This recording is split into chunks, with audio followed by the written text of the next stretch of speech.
Hey YouTube, my name is Paul Charkovitz and I want to solve a problem today. So to preface the problem, I want to show you, this is where we put all of our electronics. Chromebook, iPad, Kindle, Nexus. We diversify in this family. And we also have a kitchen tablet, which we unfortunately store behind the food waste bin. So to remedy that, I wanted to put it on this pillar next to the kitchen because I don't want it on the counter, and that's basically where it ends up. So let's build something.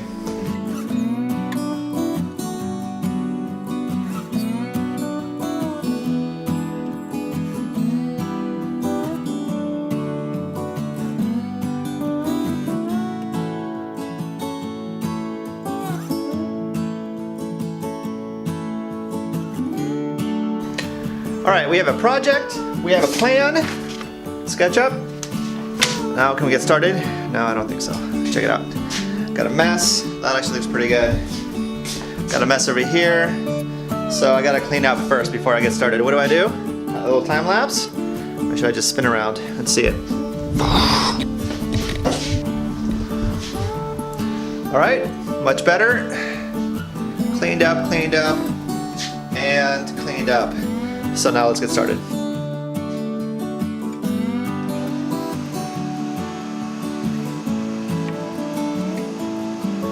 The material I'm using is soft maple because I have it left over, not left over, but I have it for another project.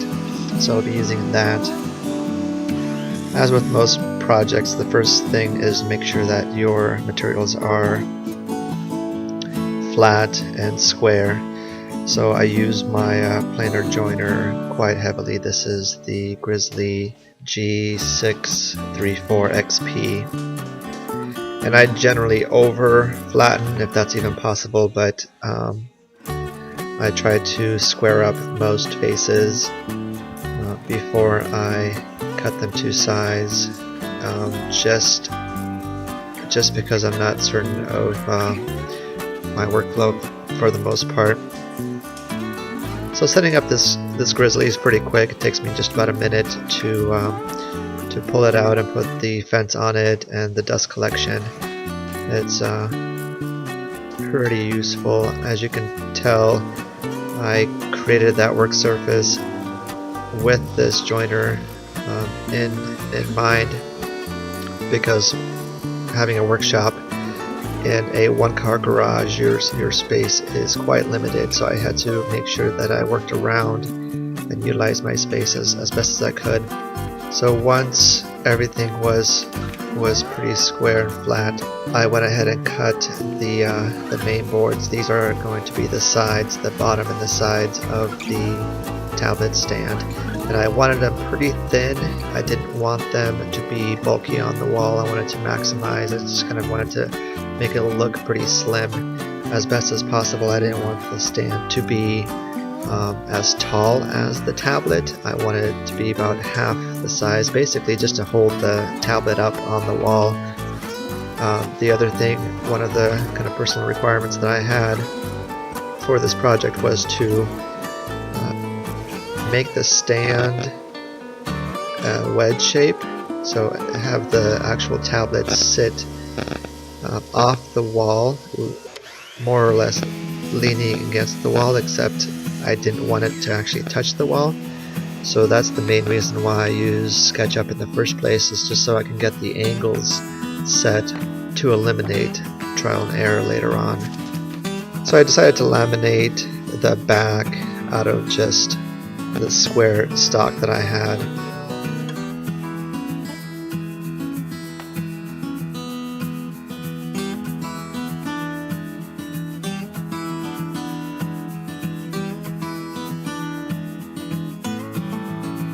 I have a bunch of these super thin offcuts that I love using to spread the glue out.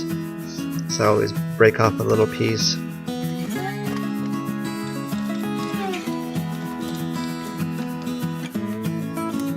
And then I use the razor to clean it up so that I don't have to scrape too much later on, although I always end up having to scrape a little bit. And while that was gluing, I went ahead with the other pieces, the sides.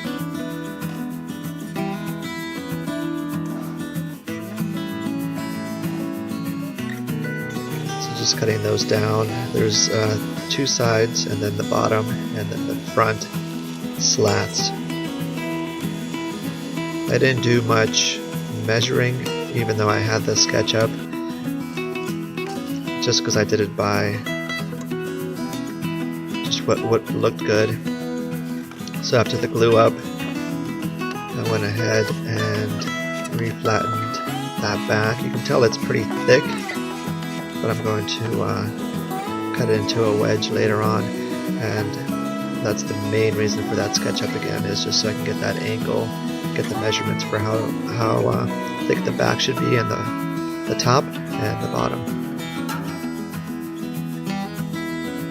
Squaring up the sides after the glue up. And if you can tell, but my my table saw sled binds on me. I cut the runners out of just hardwood that I had laying around, and although I've sanded and I've resanded every month or so, they bind on me, so I ended up going to switch those out eventually.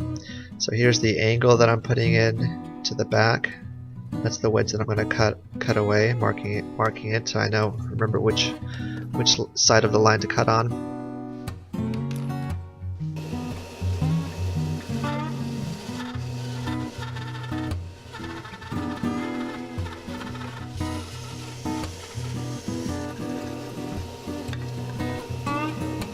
Bandsaw with a nice blade makes easy work of this.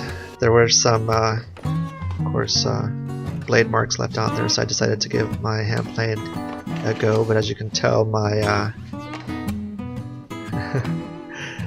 the only vise that I have is not quite big enough.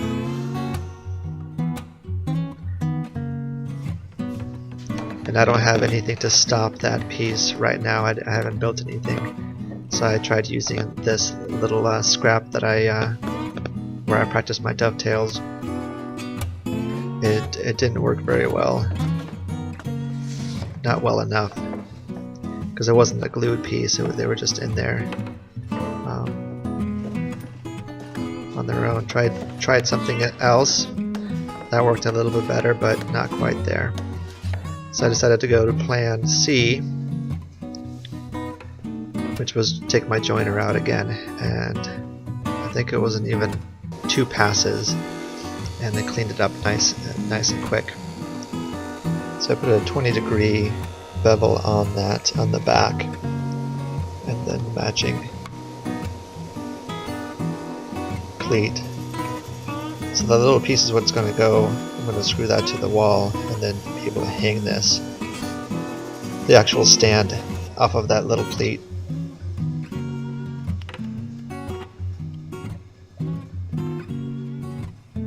So here I'm actually cutting the bottom of the stand because I didn't want the bottom of it to be square to the wall, if that makes sense. I wanted it to be square to the face of the stand, so it actually tilts, the bottom tilts up. So it's as you're laying the tablet onto the stand, the bottom is actually square to that face. And here I'm cutting the sides, the angles on, or the bottom of the stand.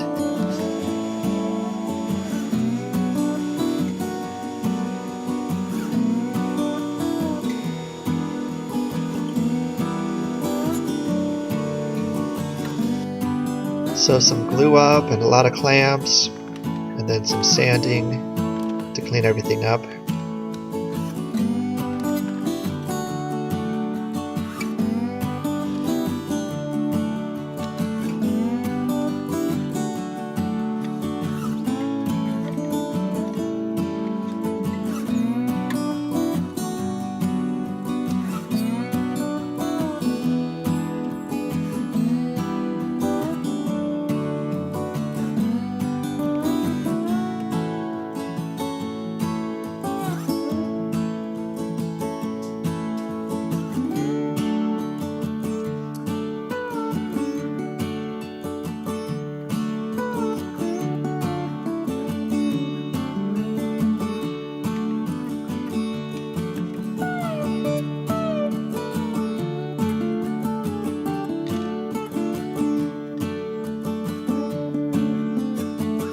So early on I made a decision because I thought I could cut, I thought I could just make a box, a thick base, and then 3 sides that are have equal depth, and then cut all of them, cut the wedge on all of them.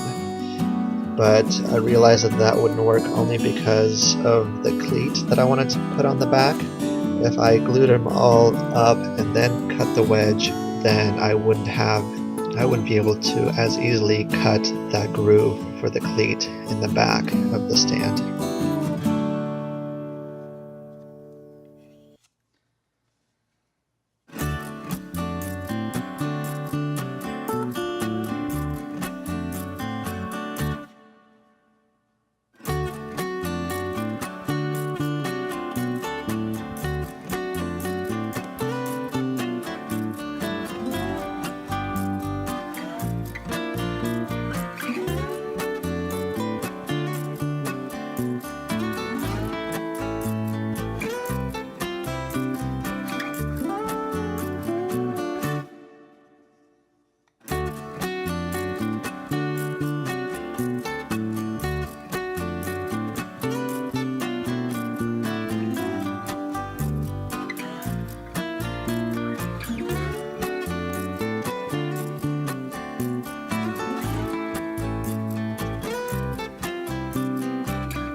So here I'm cutting the sides perpendicular to that bottom piece.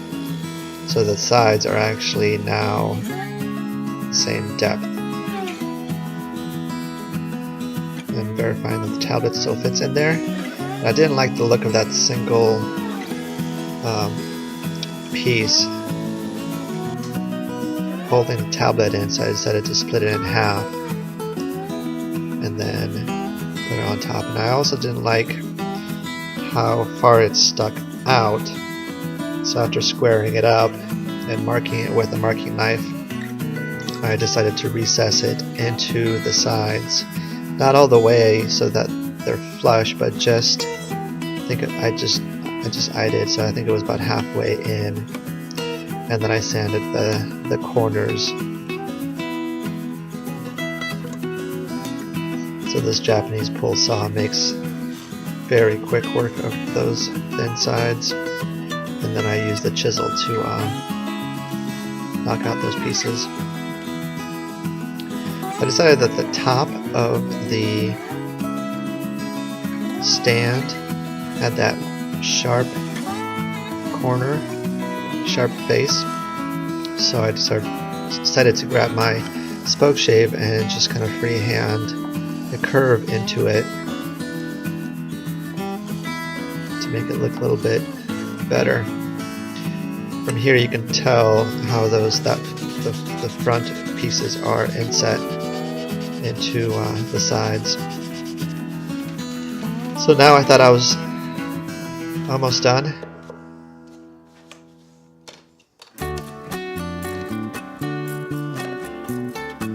A little Dixie of stain.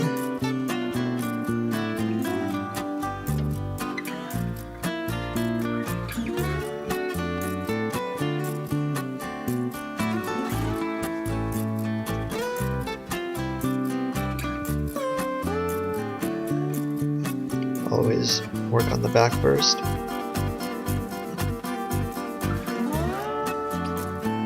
The stain covered the maple pretty well.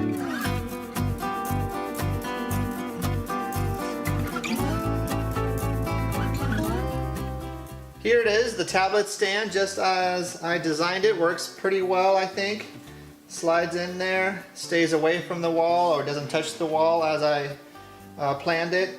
The only change I made was I put a nail in here, a little tiny nail, because I didn't trust my kids not to push it forward or grab the tablet and force it forward and yank the stand off of the cleat. So this little tiny nail just locks it into that cleat, so you can't move it up at all.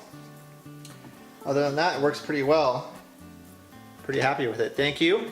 Please, if you like this video, subscribe, like the video. That's what I live for. So if you have any questions, leave a comment. Thank you.